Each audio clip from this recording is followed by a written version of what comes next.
Bonjour Sandrine. Bonjour, bonjour à tous. Alors c'est le numéro 16 de Sharp avec le lancement par OpenAI d'une nouvelle version multimodale en fait, plus qu'autre chose. Quel est ton sujet, toi? Moi, je vais parler plus particulièrement de la photo dans l'IA et on a eu une semaine particulièrement riche et particulièrement disruptive. Formidable. Je parlerai après du lancement, en tout cas en avant-première, de la nouvelle expérience expédition immersive d'Excurio autour de Carcassonne.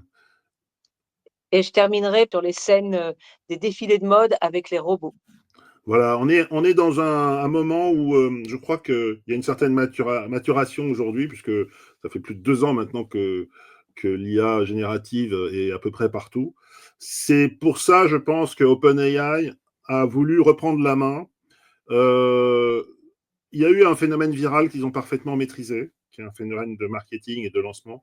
En revanche, ce qui est derrière, c'est une nouvelle multimodalité. Alors, c'est pas facile à dire en français, mais c'est bien ce qu'ils cherchent à faire, à se repositionner comme le modèle multimodal facile à utiliser, qui contextualise tout. Alors, il faut, pour s'en rendre compte, aller à la source, regarder les démos qu'ils proposent. Et c'est ce qu'on va essayer de faire ensemble. Aller voir la démo dans laquelle Sam Altman est direct avec les développeurs. Et c'est le discours qu'ils ont d'ailleurs. Quand on regarde cette démo qui est donc sur le site d'OpenAI aujourd'hui sur YouTube, c'est ce qu'ils font quand ils le lancent. Ils annoncent clairement qu'en fait, ils étaient frustrés par ce This qu'ils is avaient. really something that we have been excited about bringing to the world for a long time. We think that if we can offer image generation like this, creatives, educators, small business owners, students, way more will be able to use this and do all kinds of new things with AI that they couldn't before. And really the best thing to do is just to show it to you. So I'd like to introduce Gabe, who is the lead researcher and really the primary driver of this product, and we will, I'll hand it over. Hey, so I'm Gabe, lead Voilà, researcher. là c'est vraiment leur mode de, I'm the head of multimodal research. voilà, de So, okay, présentation I'm des going to démos. jump right in with a demo. And the reason I'm starting off with a demo is because I'm also using these demos Voilà. as Et my là, speaker notes. on est en fait dans So, it's been ChatGPT, handy. en fait. Now, On n'est pas 2 dans years autre ago, chose. when we Et ce first qu'ils ont started the réussi et ce project, qu'ils vont we faire pendant were les 16 interested minutes in sort of que like dure la maybe a démo, scientific c'est question démontrer que c'est about ChatGPT what 4.0 qui est native-born la image star. generation would look like Et as qui est far as we could. We l'outil didn't know the qui answer to this, permet donc but a year later, d'affiner, que ce when soit the sur model was done training, le we graphisme, saw que ce really soit sur la exciting définition spikes. des images, So, qui permet d'affiner l'ensemble de l'opération. Et c'est ça qui est au cœur de leur démarche depuis des mois, hein, il l'a dit, Altman. Il n'est pas en compétition, en fait, il est en compétition avec Google, il est en compétition avec des modèles larges, il n'est pas en compétition avec les modèles de fondation. Et ensuite, là où ils font de la viralité et un marketing qui, alors là, est très très réussi, mais qui n'est que du marketing, c'est quand ils font cette fameuse démo où ils font semblant de prendre un selfie au hasard et puis de le lancer avec leur téléphone mobile. Voilà. Ça aussi, la démo virale, elle est là. Ils prennent une photo, ils sont tous les trois geeks, et ils vont le lancer en temps réel.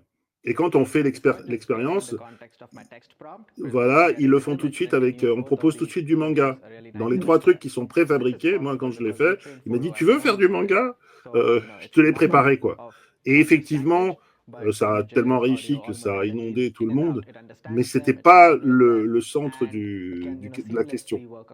Le centre du truc, c'est que dans une interrogation, on peut intégrer des éléments d'image, de vidéo ou de texte extérieur pour étayer son propos. Ça, c'est une vraie nouveauté. Exactement. Et surtout, tu peux le corriger en temps réel. C'est-à-dire que ce qu'il dit, c'est que si jamais il y a un texte qui ne te plaît pas, alors qu'aujourd'hui, Dali, tu peux toujours essayer de corriger, tu es obligé de refaire le prompt. Donc, ils disent, il y a, et là, bien sûr, là aussi, c'est pourquoi je dis que c'était tout à fait pensé, parce que quel est le message de Sam Altman bienvenue, bientôt l'intelligence artificielle générative. S'il y a un message stratégique qu'il a envie de faire passer, l'intelligence artificielle générale, pardon, voilà. Et il le dit tout de suite que c'est aussi valable dans Sora, donc dans la vidéo.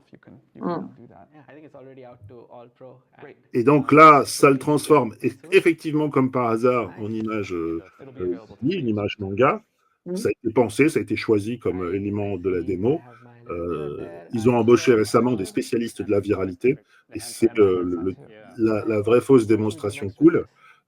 Ils ont dû la faire plusieurs fois. Et puis, c'est le truc qui va se lancer dès la première nuit. Et tout de suite, il va dire AGI. Voilà, fil de AGI, ce qui est le cœur du message pour les investisseurs. Continuez à investir, donnez-nous 40 milliards de dollars. Nous, on va faire l'intelligence artificielle qui va tout casser. Donc, rien dans ça, à mon avis, n'est donné au hasard. Il a choisi ses 2 lead développeurs et il va faire la photo qui va lancer la viralité.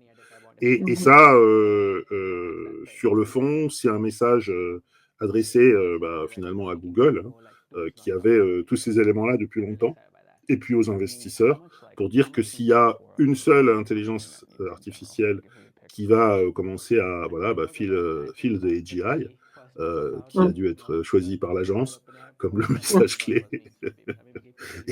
et parce que c'est vrai, en fait, ils lancent ChatGPT 4.0. Et ils utilisent pour ça l'outil numéro 1, la chose que les gens partagent le plus, c'est les photos, c'est les animations, c'est la génération TikTok, c'est toute cette mécanique avec la culture pop facile à faire, quoi, en fait. Hein. Et donc, de ce point de vue-là, ils ont réussi. Et c'est d'ailleurs ce sur quoi s'excitent tous quelque part les geeks, hein, immédiatement. Hein. Et surtout, ils s'excitent sur la manière dont c'est fait. Un peu, en fait, ce qui se passait avec Apple. Souviens-toi, quand Steve Jobs annonçait un truc, il y avait toute une communauté de gens qui s'excitaient et qui se retrouvaient dans le produit et qui portaient la bonne parole, quoi. Et c'est exactement ce qui se passe avec... Il y a une approche vraiment Apple, puisque c'est l'idée quand même d'un univers global dans lequel on va pouvoir avoir des réponses multimodales, agentiques, etc. Donc en fait, c'est une fois que vous êtes rentré dans ChatGPT, vous n'en sortez pas, et en fait, ça va vous servir à tout. Alors, la messe n'est pas dite quand même avec des IA dédiées, des IA Ah oui, métiers, oui. qui, elles, seraient capables de répondre mieux à une seule question. Mais eux, leur vision, c'est vraiment de Voilà. rentrer dans un univers à la Apple, Exactement. transparent, sans couture, Exactement. dans lequel on a la réponse à l'ensemble de ces Alors, problèmes. tu sais, c'est drôle ce que tu dis parce que il y a des gens, j'écoutais, en tout cas ceux que ça intéresse, ils peuvent écouter certains podcasts, ils disent qu'en réalité, le vrai successeur de Steve Jobs, c'est Sam Altman, et qu'en toute logique, s'il y a une boîte qui doit acheter OpenAI, c'est Apple, parce qu'ils ont complètement foiré leur intelligence artificielle, ils n'ont pas su l'intégrer. Or, ce que fait OpenAI aujourd'hui, c'est exactement ce que tu décris, c'est devenir l'outil universel, transversal, horizontal, qui permet à tous les instants, et il le dit dans son truc, à tout le monde, d'utiliser de manière intuitive, simple, facile, l'intelligence artificielle, sans y réfléchir. Exactement ce qu'a fait Apple en transformant des trucs de geek, où il fallait être un pirate, des téléphones qui n'étaient pas sympas en objet de design. Et je pense qu'ils vont exactement dans la même direction. Regarde l'enthousiasme que ça provoque chez les... On en a appris un au hasard. Hein. Évidemment, ça tombe sur Studio Ghibli. Donc les gars sont devenus fous. La chasse aux mèmes est ouverte. Voilà. This picture went so fucking hard. I don't know even really why this happened. I have no idea why it happened. So there's that one. Okay, this is the meme photo. On mémise les mêmes. Voilà. Et lui, c'est lui. Bah oui, c'est moi. So good. How is this so good? C'est dans Reddit en plus. Cena, the rooftop Koreans? C'est du grand art de virtuel et de comment dire, de social marketing, quoi. Ouais. In no particular order, here's the most popular I could find. Voilà. Et donc là, on est dans la voilà. Toute l'actualité est repassée à travers Bernie Sanders. We finally got some good quality stuff here. The last one really got me. Et là, ils disent c'est génial ce truc. Where's this Zelensky fight in the White House? Probably already made it. This is awesome. I want to see more. Yeah, this is fucking hilarious, man. I love it. Voilà. C'est Et presque donc, réducteur par rapport à l'ensemble des choses qui sont et voilà, et il y a évidemment produites. Miyazaki qui trouve ça nul. Ils ont même fait la mise en abîme. Et donc, Ouais, je on est crois qu'il n'a pas effectivement. aimé. Ouais. Ouais, non, mais lui, il n'aime pas l'IA. De toute façon, d'abord parce que c'est un artisan de génie. Il n'a pas du tout envie d'être réduit dans un système et distribué en poudre. Et par ailleurs, je pense qu'ils ont fait ça comme d'habitude à la hacker. Ils ont tout exploité. Et puis ils se sont dit, au pire, ils nous feront un procès, on trouvera un deal. C'est Move Fast and Break Things. C'est purement un truc de la Silicon Valley. Il ne faut pas du tout faut pas rendre angélique OpenAI. Ils ont tout sauf une approche angélique. Là, ils sont juste en train de lever 40 milliards, quoi. C'est-à-dire la levée qu'ils sont en train de faire, parce qu'en fait, ils annoncent 12 milliards de résultats cette année. Ils vont vers 12 milliards en comptant le grand public et le privé, puisqu'ils travaillent beaucoup pour les entreprises. Et donc, ce qu'on voit, c'est effectivement, d'un côté, une campagne marketing et d'autre part, une démonstration de force en disant s'il y a une seule société, c'est leur raison d'être, qui ira vers l'intelligence artificielle générale, en tout cas, c'est nous. Et quand on voit ensuite ce que ça fait sur la facilité, juste ce petit spot qui a été fait, voilà, c'est un post que j'ai aussi posté. Voilà. Le gars a dit je veux Ivan 4 je veux la petite robe noire, je veux un sac Gucci, oui c'est Gucci, et je veux l'arc de triomphe. Il peut faire un brouillon d'un spot, alors qu'avant il aurait fallu faire un storyboard. Il peut aussi faire le storyboard. Il lui dit fais-moi le storyboard, et ben la machine fait tout le storyboard. Moi je me suis amusé avec mes petits doigts à dire je veux un dragon au-dessus de Paris. Il m'a proposé un scénario en 4 étapes, en 4 grandes parties pour avoir un dragon au-dessus de Paris, autour de la Tour Eiffel. Et puis après, je lui ai dit, mais moi, je veux House of Cards, pas House of Cards, Games of Thrones. Et ben voilà, le dragon.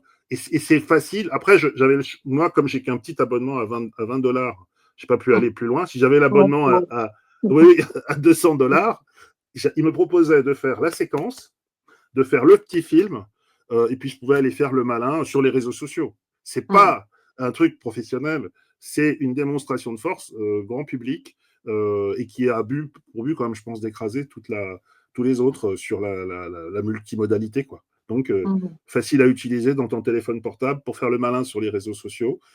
Et puis après, pour t'imposer comme la marque qui va tout faire et qui vaut les. Parce que ce qui est vrai, c'est que s'ils réussissent ça, effectivement, c'est pas simplement 40 milliards qu'ils ont levé, c'est d'avoir les structures pour continuer à faire ça grand public. Tous les gens qui essaient de l'utiliser en ce moment sont bloqués. Hier, c'était inaccessible parce qu'il faut derrière une puissance de compute extraordinaire. Il faut des puces de plus en plus rapides et c'est Nvidia, OpenAI, même combat, fuite en avant sur la quantité, la structure. Du grand public alors que c'est trop cher à faire. On ne parle même pas de l'empreinte écologique, hein, parce que là, personne n'a calculé ce que ça coûte de faire ce genre de choses. Ce n'est pas du DeepSeek, hein, c'est du OpenAI. Mais en revanche, ils prennent la main sur les imaginaires et ils démontrent par la vitesse et par la force que les gens qui ont mis 40 milliards et qui pensent que la boîte, elle peut valoir des milliers de milliards, c'est-à-dire 1 trillion, très vite, plus vite que n'importe quelle boîte dans l'histoire du capitalisme. Il faut continuer à investir dedans. C'est du poker, mais c'est un coup de maître en termes de viralité, en tout cas. Sachant que ce qu'on ne voit pas, c'est il y a aussi le fait qu'ils commencent à préparer des garde-fous sur les droits d'auteur. Oui. Hein, il y a des choses qui sont impossibles à prompter. Et donc, ils commencent aussi à introduire le fait qu'ils vont finir par normaliser, parce que c'est quand même un gros point d'interrogation pour les investisseurs de se dire, mais finalement, qu'est-ce que derrière, quelle va être l'économie une fois que qu'on sera passé en mode corsaire de la République et non pas pirate. Exactement. Et donc, ils commencent déjà En fait, ils font deux choses. à limiter des choses. Voilà, ils font du lobbying auprès de Trump pour que l'entraînement bénéficie du fair use. Et ils ont tous demandé ça, pour ne pas avoir à payer dans cette phase les droits qu'ils devraient payer, les droits d'auteur, les droits d'entraînement. Il y en a certains qui les payent. On a parlé la semaine dernière de Moon Valley, et il y en a certains qui ont dit nous, on est éthiquement correct et on ne fait pas ça parce qu'on veut travailler avec les professionnels. Mais eux, ils la jouent grande tradition Silicon Valley. En revanche, il est évident, comme ils l'ont fait avec Le Monde, qu'ils seront obligés, avec d'autres grands titres, de Ouais, et payer. puis Google est rentré dans cette logique, donc Adobe a toujours été dans cette logique. Voilà. Donc à un moment, ils savent bien qu'ils vont devoir rentrer savent dedans bien. et c'est quand même une très grosse ligne sur le compte d'exploitation. C'est Donc, c'est une énorme ligne sur le compte d'exploitation. En revanche, et ça il faut aussi le dire, c'est peut-être aussi de nouvelles sources de revenus pour tous ceux qui créent. C'est ça en fait ce que tout le monde attend, qui est une économie, enfin dire équitable, tu vois, enfin comme le café équitable. Il n'y a pas de raison que tu tues celui qui fabrique le produit. Donc, oui, enfin quand tu vois sur la presse que en fait les gens qui utilisent ChatGPT au lieu de Google pour faire des recherches sur l'information, ça génère 96% de trafic en moins vers les sites de news. Tu peux t'attendre quand même à ce que ce soit pas foufou pour les créateurs. Hein.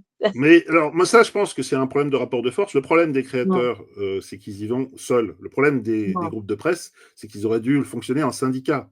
Tu peux pas te battre avec OpenAI en étant un individu. C'est un rapport de force. C'est comme le salaire, quoi. C'est un rapport de force. S'il y a pas, s'il y a qu'une discussion individuelle, tu fais pas le poids. Et malheureusement, dans les pays, aux États-Unis en tout cas, les groupes de presse ont été chacun de leur côté. Je pense qu'à Hollywood, ils ont été très fins Oui, mais parce qu'ils ont pas indépendamment de accepté. la monétisation, by design, c'est 96% d'apport en moins. C'est-à-dire que autant Oui, la mais recherche était un moteur de trafic, l'IA n'est pas un moteur de trafic. L'IA est un moteur de fourniture de contenu, de crédibilisation de la marque, mais n'amène pas de trafic. je suis Donc, d'accord. Non, mais le pire, elle modèle le prend, le trafic. économique, Elle elle prend prend, ouais, l'usage, ouais, elle prend le complètement. trafic et l'expérience. Et même, j'irai plus Mmh. loin. Et c'est pour ça que je trouve que Hollywood a été quand même bien avisé. Ils n'ont jamais accepté.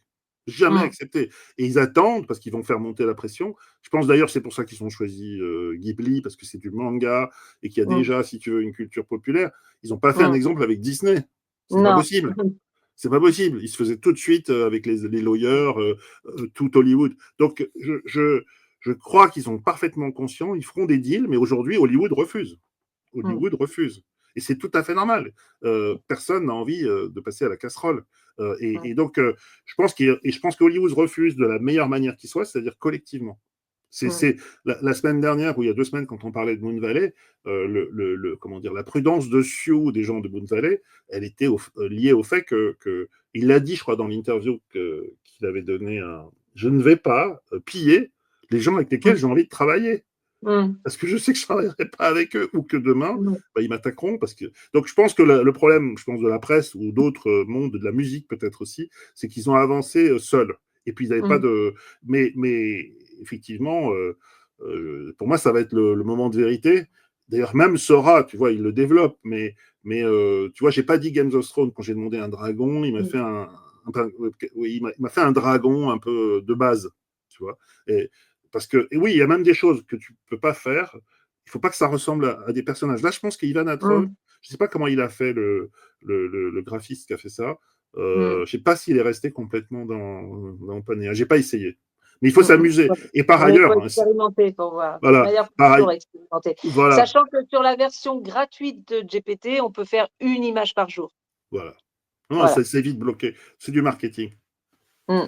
Alors, Alors quel est ton. justement, moi je me suis intéressée, j'ai fait un focus photo parce que cette semaine, outre effectivement le nouvel outil ChatGPT 4o, est sorti Rêve, donc qui est une IA dédiée à la photo, qui est sortie un peu en catimini sur X, avec des relais, pas du tout quelque chose d'orchestré. C'est Et très beau. qui, à ce jour, vient quand même ringardiser Midjourney. Midjourney, avec plusieurs atouts. Le premier, c'est que c'est la meilleure performance de qualité en rendu et en fidélité au prompt mesurée par l'échelle standard dont je ne me souviens plus le nom, mais que vous pourrez retrouver. Et le fait que, notamment, ça permet une grande variété de formats, qu'il s'agisse de la photo de mode, de l'infographie, de l'illustration, etc. C'est vraiment une IA qui est performante dans tout. Alors, bon, moi-même, j'ai fait des petits essais sur des différents prompts et C'est franchement, j'ai gratuit? trouvé. C'est gratuit? Alors, pour l'instant, c'est gratuit dans la limite de 20 crédits. Donc, à chaque fois qu'on demande qu'on fait une requête, on a 4 images, donc ça veut dire 5 requêtes dans la journée. Et ensuite, on achète des crédits. Alors, aujourd'hui, pour l'instant, c'est open, mais ensuite, ils ont annoncé leur prix et c'est 5 $ pour 500 crédits. Autrement dit, une photo, c'est 1 centime de dollar. Donc, pour faire une photo de mode ou une photo de qualité mode ou qualité reportage, et vraiment on en est là et en termes de définition aussi, ça coûte 1 centime de dollar. Donc aujourd'hui, on sent que il y avait eu une première étape DALL-E Midjourney et là on entre dans une nouvelle étape où on a de la qualité qui est suffisante pour faire des affichages 4x3, pour produire tout le jeu de photos dont on a besoin pour une marque, etc. Donc, en termes de métier, ça va beaucoup changer. Alors, il se trouve que cette même semaine, on a H&M qui annonce qu'ils veulent, enfin, ils sont entrés en négociation pour conclure avec une trentaine de mannequins un accord pour créer le jumeau numérique de chaque mannequin. Ceci pour faire un premier shooting photo pour la collection et puis ensuite garder cet avatar et le décliner sur l'ensemble des éléments marketing de toutes les références, de tous les modèles, sur tous les supports. Donc là aussi, alors on peut se passer du photographe, on peut se passer de ses assistants, puis bientôt on va pouvoir presque se passer du studio ou très peu. On va pouvoir engager un mannequin australien pour une marque suédoise sans qu'il se déplace. Donc, sans que personne ne se déplace d'ailleurs. Donc c'est clair que ça change la donne.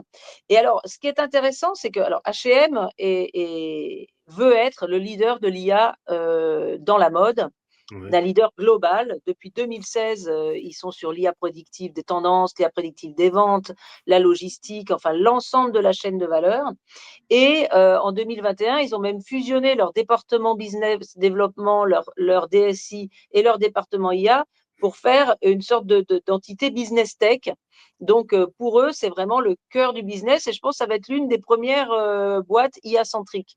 Donc, C'est-à-dire que même les habits sont dessinés parce que ceux qui donnent l'impression d'avoir saisi finalement l'IA de manière très forte, c'est l'ensemble des Chinois, de certaine manière, notamment dans la mode, où je crois que c'est en une journée, où enfin, ils ont réduit le temps de fabrication et le temps de conception des modèles en sortant beaucoup. C'est Shein.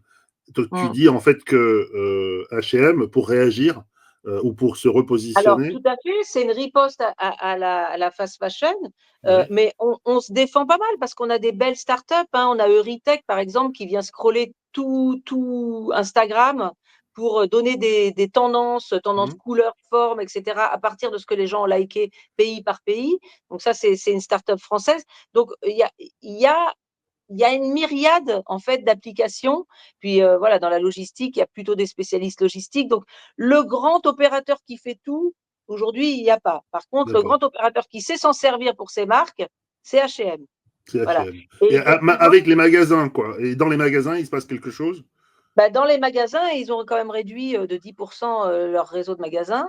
Et puis, il y a des petites choses timides, mais le digital in-store, c'est pas, ça marche pas. Voilà, on a tout essayé, mais pour différentes raisons d'ergonomie, d'expérience client, ça marche pas dans l'expérience client. Après, la clé de rentabilité d'un magasin, c'est réduire ses invendus. Donc, tout ce qui, plus il y a de circulation du stock, donc tout ce qui contribue à fluidifier, mais jusqu'à présent, c'était quand même plutôt l'IA classique qui résolvait ce genre de choses.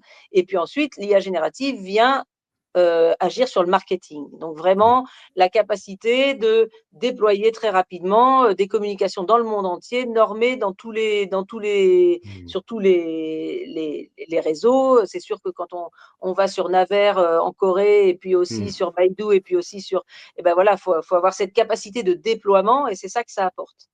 Alors, bon, pour nous créateurs, on va dire, c'est quand même une grosse disruption. Donc, H&M a mis le pied dans la numérisation des gens, si je puis dire, Oui, et des oui, égéries, euh, avec dans l'idée de créer le business model maintenant tout de suite. Alors, ils savent d'accord. pas du tout l'impact que ça va avoir. La business développeuse d'H&M l'a dit très, très franchement. Mais le but, c'est de maîtriser en fait cette IAisation des mannequins avec eux. Ce qui veut dire que le digital twin du mannequin est sa propriété et qu'il va pouvoir Hum, l'utiliser avec d'autres marques.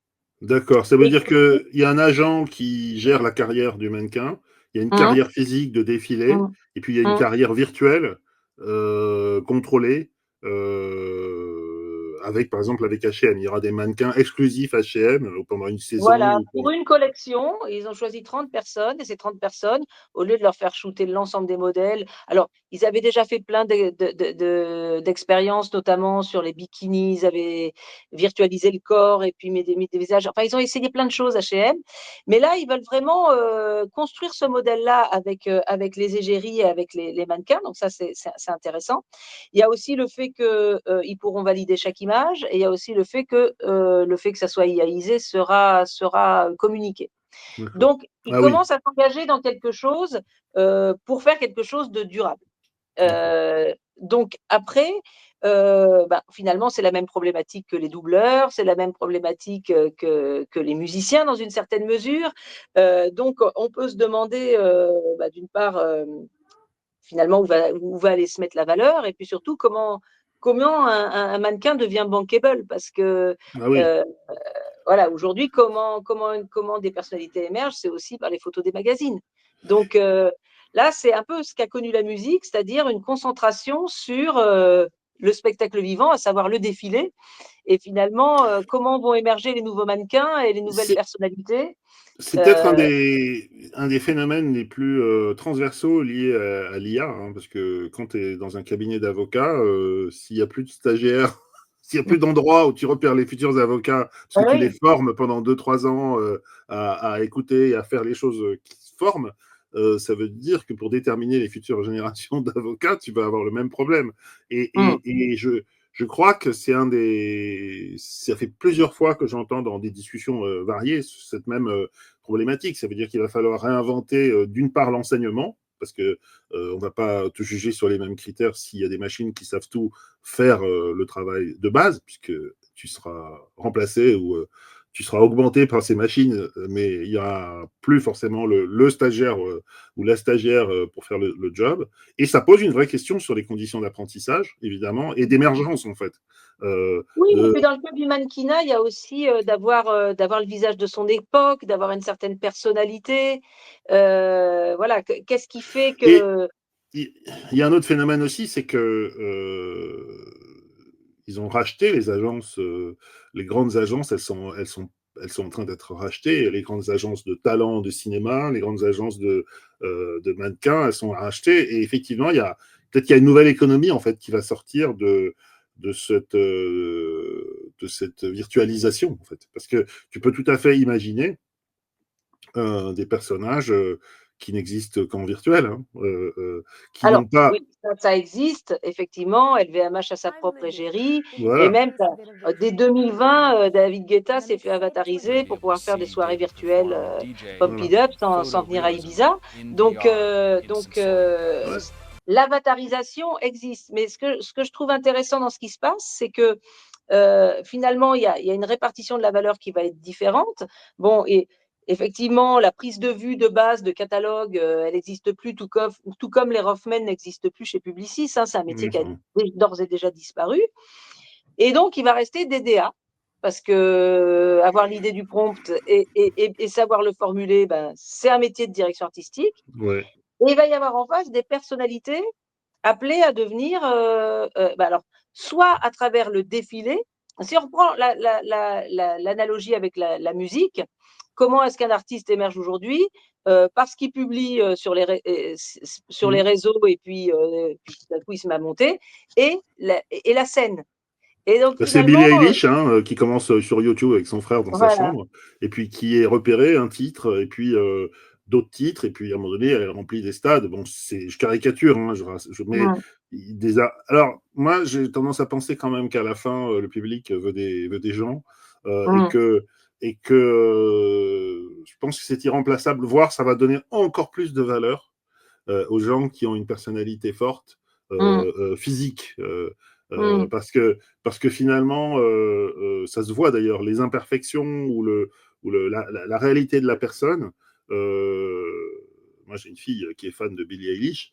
Bon, il n'y a aucun robot, pourtant. Enfin, c'est Oui, une comment dire. authenticité.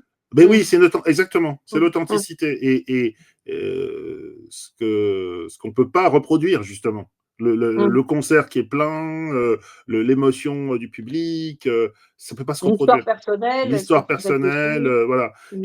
Et moi, je crois qu'il va y avoir une réaction en contre. Là, nous, on est submergés et on connaît l'ancien monde, mais je crois que les deux vont subsister avec des valeurs totalement différentes. Et effectivement, peut-être qu'il y aura une catégorie d'artistes ou de personnes qui vont émerger de ça, très différents parce que très forts et maîtrisant bien, parce que quand même la maîtrise des réseaux, ça fait partie du jeu, surtout quand tu es né dans les réseaux, tu vois.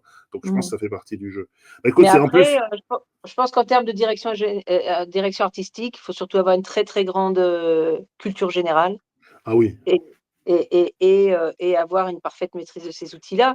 Et Et sur ce qui est entre les deux, eh ben, il y a du souci à se faire. il y Donc, a le mot-clé des ados, hein, c'est la ref. Hein. mm, Il faut avoir des références. Si tu n'as pas de ouais, références, tu ne peux pas d'abord faire des bons prompts si tu n'as pas mm, de références. Tout mm, le jeu de l'IA, c'est un jeu de références puisque c'est par mm, rapport à des choses qui ont été enregistrées. Et après, je pense qu'il faut être capable d'inventer des références. mm, Et je pense que, moi, quand je regarde Billie Eilish, je trouve qu'elle est extraordinairement représentative.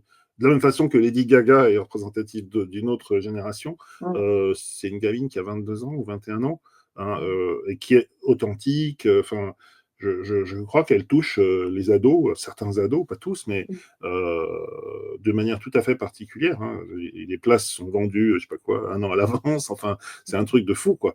Donc, je pense qu'il faut qu'on parie encore sur l'humain. Si c'est les mannequins, c'est pareil. Je pense, je connais pas leur nom, mais voilà. Bah, Et en justement, il y en a plus, une qui a réagi en disant c'est moi sans le décalage horaire. Donc, ça doit être assez drôle le rapport qu'on a avec son propre avatar et de se regarder en photo. alors, je pense qu'un des grands, comment dire, des grandes leçons cette année dans toutes les manifestations, notamment à Davos, c'est que les patrons ont dit que maintenant ils vont gérer deux forces de travail, la force de Mm, travail physique et la mm, force de travail virtuelle. Soit des robots, soit des avatars. Et mm, c'est le patron de Salesforce qui a dit ça. Il dit, mais moi, ma vie maintenant, c'est de gérer deux forces de travail qui ont mm, des valeurs totalement différentes, mais qui contribuent à la création de ce que je fais. Et je crois qu'on va tous être dans cette logique avec une partie de soi augmentée et puis une partie de soi qui essaye de tenir le mm, choc physique. Parce que la partie de soi augmentée, elle peut travailler 24 heures sur 24, en fait.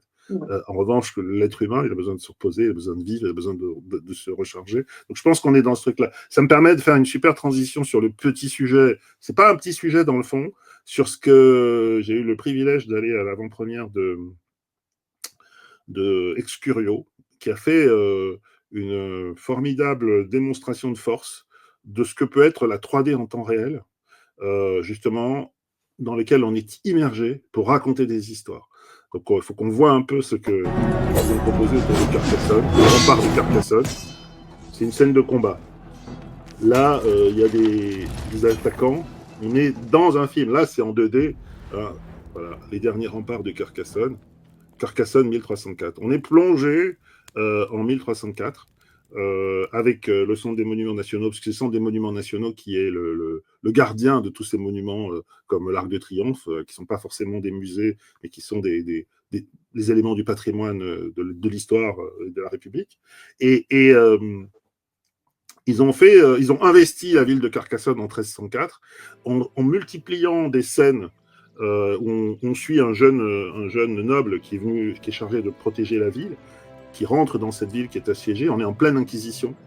On rencontre les personnages clés de l'époque, que ce soit le grand inquisiteur, le roi de France, le noble qui tient la cité. Il y a des personnages de fiction, des personnages historiques. Ils ont mélangé les deux Le fiction, c'est le fameux Simon de l'étang. Agnès, c'est la fille du peuple. La guérisseuse, qui est la mère ou la famille d'Agnès ou sa tante. Et puis, les personnages historiques qui ont vraiment existé. Geoffroy d'Ably, Geoffroy de Varennes, Philippe le Bel, qui est roi de France, Élie Patrice, Guy Chevrier. Et là, on est dans le cœur de l'histoire et on mélange les deux.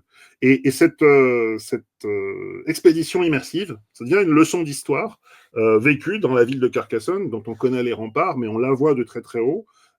Et à partir de là, ils ont inventé une histoire qui, comme on le disait, mélangeait les deux, en 3D. Donc on se balade à un moment donné dans le marché de Carcassonne, on assiste à l'entraînement des combats, on a vu l'extrait Mais c'est sur quel device, par contre? Ah, c'est sur comment on appelle ça, c'est un HTC Vive pour ceux qui sont des connaisseurs, mais c'est un casque en réalité virtuelle. C'est de la 3D en temps réel. Ça veut dire que pendant 45 minutes, on se balade dans un espace virtuel qui est constamment recalculé. Voilà, ça fait des scènes de ce genre-là, sauf qu'on est à l'intérieur, à côté du combattant. On est en immersion. Et donc, c'est tout un travail qui est fait, qu'on a suivi depuis longtemps au KIF, qu'ils avaient appliqué ces méthodes pour différentes expéditions à Notre-Dame de Paris, aux pyramides. Récemment, c'était avec le Muséum d'histoire naturelle autour des dinosaures et de toute la vie depuis 3 milliards d'années sur Terre. C'est vraiment un médium qui est en train de s'imposer. Je pense qu'ils vont et qui rencontrent déjà dans le monde entier le grand public. C'est une société française qui fait partie des sociétés de pointe, qui a réussi en fait à toucher du public en masse. Il y a 100 personnes en simultané dans la salle quand a lieu l'expérience.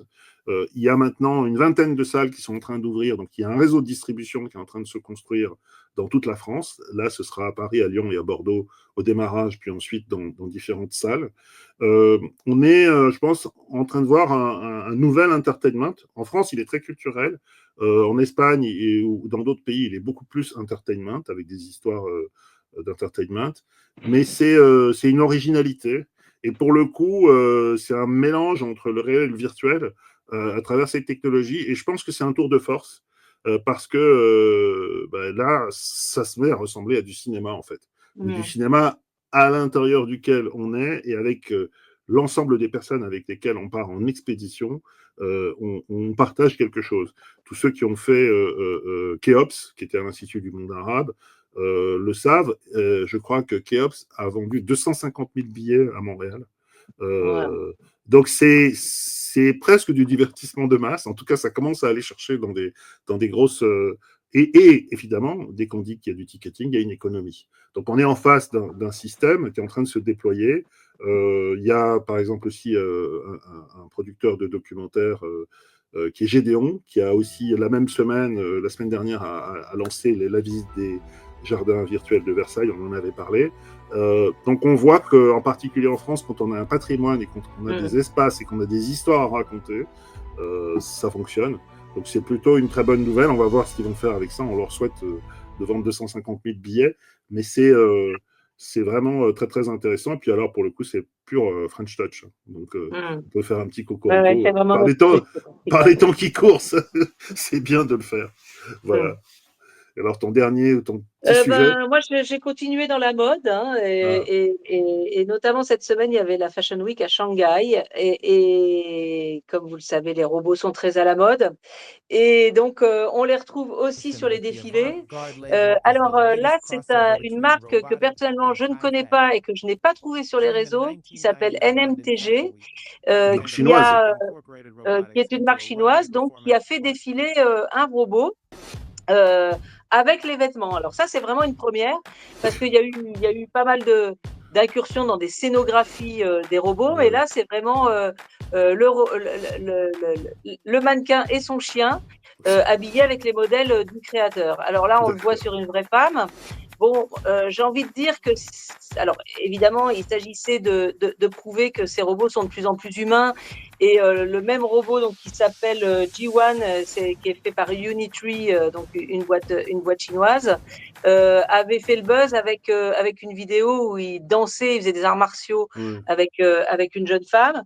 Donc là, c'était plutôt concluant. Alors sur le défilé, moi je trouve qu'elle a l'air d'avoir mal aux pieds et elle a pas l'air super glamour. Donc et puis je pense qu'on va aussi pour un défilé pour voir comment Oui, le c'est vêtement vrai. est porté par une femme.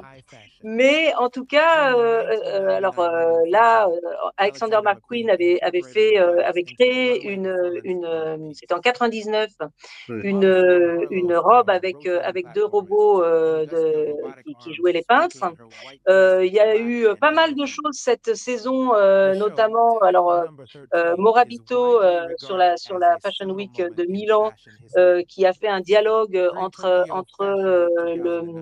le mannequin et un robot Android. Il y a aussi eu en 2023 Copernic qui avait fait un partenariat avec Boston Dynamics, mais donc les mannequins défilaient au milieu des robots, et puis il y avait quelques interactions comme laisser son sac au robot, etc.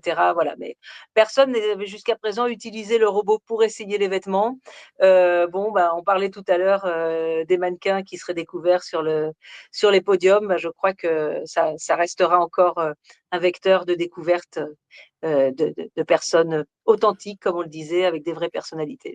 Oui, moi je crois beaucoup au spectacle vivant, ou en tout cas à toute cette logique qui veut qu'on se déplace pour voir des êtres humains. En fait, ça va se banaliser en vérité, l'apport des robots.